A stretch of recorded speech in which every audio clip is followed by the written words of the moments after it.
1 Southwest 17th Street, just over the bridge. Penn Flooring, quality customer service with a family touch. All right, 22 minutes after 8 o'clock. Thank you for tuning in this Tuesday morning. Do you know when my son was in school, I'd pick him up from school and I would say, "What'd you learn today?" And he'd say, "Nothing." Mm-hmm. Every day I picked him up. "What'd you learn today?" "Nothing." So when he graduated, I said, "How did you learn anything? I mean, how did you graduate? You never learned anything." Mm-hmm. Because it was an ongoing joke with us, of course. Mm-hmm. When my dad was getting older, I remember he came to my place and he got back in his car, and I was thinking, "Oh my gosh, I wonder if I should say something. I wonder if I should say, 'Are you okay with driving right now?' I don't know." It's a difficult subject to approach, right? It is very, very difficult. And then, of course, you have to think of your own self. We're getting up there. We're not there yet, though. But see, that's what a lot of people do. They say, "Well, I'm not there yet. I don't exactly. I don't need to depend on the bus yet," right? No. Thank you, Robert. Jody Olszewski is on the phone. She's the executive director of the Hartford Center for Mature Market Excellence, and she's talking to us about that very topic: how to speak with your older relatives about driving. Jody, this is a tough one. Good morning. How are you? Hi, good morning. I'm well, thanks. Yes, it is a very difficult subject for sure. Yeah, where are you? Where are you calling from? I am in Hartford, Connecticut this morning. Do you know, here in Ocala, we have, well, not in Ocala specifically, but like in the Villages. Are you familiar with the Villages in Florida, by the way? No? I have heard of it. Yes. Well, there's a lot of golf carts down there.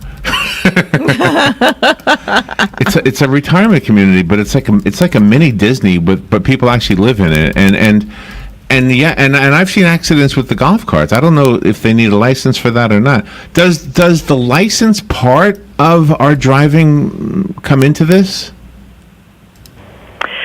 Well, I think what we found in our research over the years is that really the most equipped people to get involved or to know whether a person is safe to drive is the family member, usually, because they're observing, and they usually know before anybody else.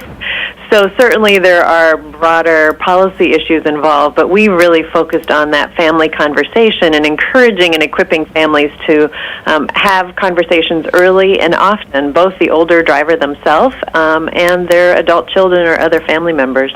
So what is impairing the driving? Like when you notice that the driving isn't as good, is it because of eyesight? Is it because of dementia? What's the actual problem? Well, that, varies depending on the person, but what we know is that it's really not how many birthdays you've had that influences whether you're safe on the road. Oftentimes, it's a health issue that could be interfering with your ability to drive safely. Yeah. Normal changes that happen in aging to all of us that you just have to be more tuned into. And most older drivers do adjust their driving. They do what we call self-regulation, where they voluntarily, they might take themselves off the road at night because of vision changes, those sorts of things. And that's a good way that they stay safe on the road, frankly. I think older women just sink lower into the seat. That's what I've noticed. I think, though, it's the whole issue about independence, and to gradually remove yourself from the road, like from night driving. You can still have your independence during the daytime.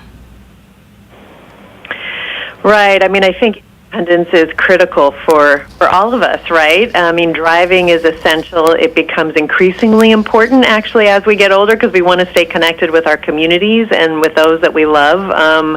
And so it's a weighted issue. It's important. At the same time, there's a balance that's required, and that's why we need each other, I think, to observe and for us to stay connected on how that's going and whether a person does seem like they're safe or not. What kind of results are in the survey itself?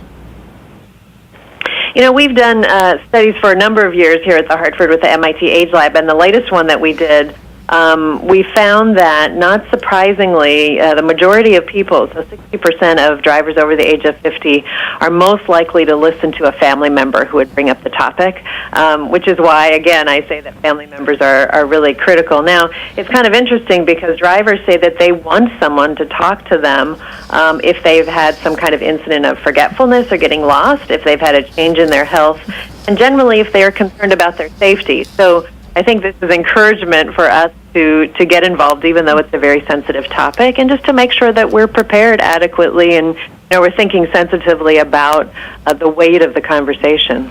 And from a social aspect, the person that is going to give up driving has to know that their family member is going to be there. I mean, just like take the person that has to give up driving now out to lunch, pick them up and bring them to your home for dinner, go to the movies with them, and that way you can still stay connected with your family. Yeah, that's right. I mean, you want to make sure that there are options for that older person. It's never quite the same, obviously, if you can't jump out in your car yourself. However, I think it's important to go over what are the things that a person needs to get out for and make sure you have plans for that. And not just the doctor's appointments, but the fun things, right? Exactly. The things that joy in our life and help us feel connected with others. Yeah, after my dad died, my mom depended on my dad to drive, and after he died, my mom depended on you, on me part of the time, and my Wendy, my other family members, yes, and neighbors. She had a lady. She took organ lessons toward the end of her life, and she was the musical instrument, not like a pancreas or something, and they would always drive her to the. I thought it was the sweetest thing. Yeah, to the music lesson. That was so nice. Yeah. So how do we benefit from this? Can we go online and look at the survey and maybe it'll give us some ideas on how to talk to our elders?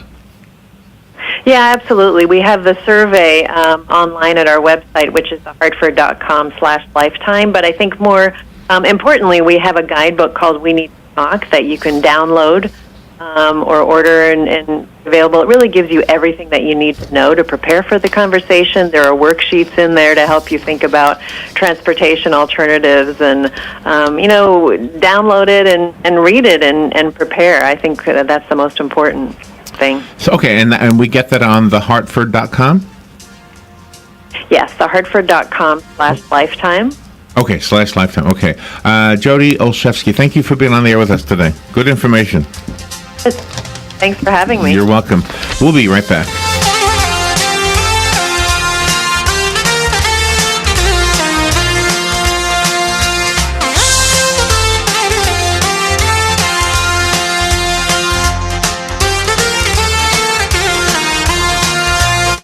Broadcasting from the Paddock Mall Studios, this is WOCA, Ocala, Gainesville, The Villages, 1370 AM, 96.3 FM, The Source. Fox News Radio. I'm Lillian Wu. NTSB investigators at the scene of a deadly Amtrak derailment near Seattle. The train said to have been speeding. The train was going at 80 miles per hour in a track which was a 30 mile per hour zone. NTSB board member Bella Dinzar telling Fox and Friends. There were event data recorders inside both locomotives, and we were able to secure the data from at least one of the locomotives so far.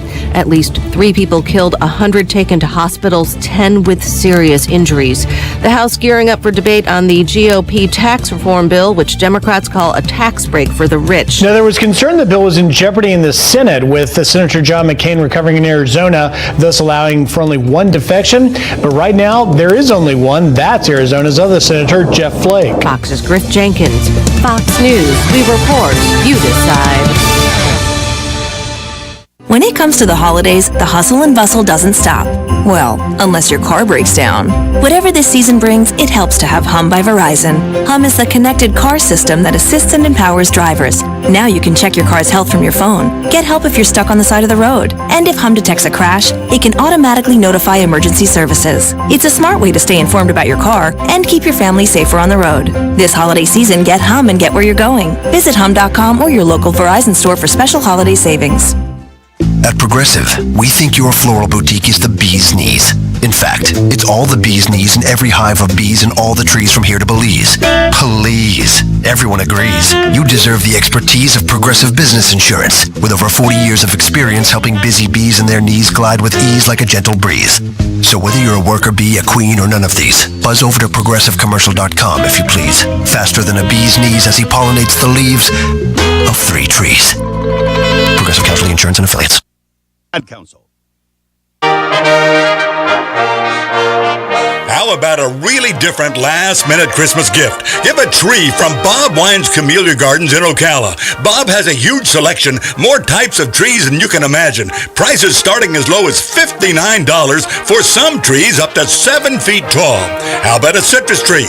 Lemon and lime trees, regularly $29.99, just $19.99. Last-minute deals on poinsettias, too. Get 3 for just $10. Larger sizes available. It's Camellia time, and Bob has them, starting at only $9.99.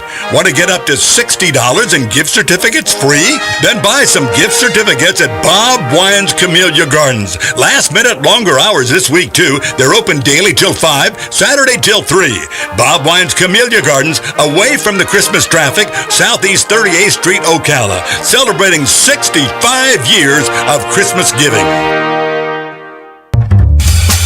We all know the importance of good health, but we may not know the latest advances in medicine that are available to us. Monday at 9:05 a.m., Bern Paresa will be our roving medical reporter to tell us about Seven Hills Gastroenterology PA and Dr. Reddy. We will discuss screening techniques and more, so tune in and listen. This is more than news you can use. It's news that could save your life. That's Monday at 9:05 a.m. right here on The Source, WOCA. The very best in quality is Captain T's upholstery. Is that couch cushion sinking lower every time you sit in it? Does your boat look better with the cover on? Has your car's interior seen its better days? Stop using a towel to cover up those rips in the golf cart. Isn't it about time you had it restored to better than new with a custom upholstery from Captain T? Captain T's upholstery has been right here in Ocala for nearly 20 years, so they know how to make your ride one of a kind. Whether you want to take that classic ride back to a factory look or put your favorite sports team front and center, Captain T's upholstery is who to call. 352-369-1810. That's 352-369-1810.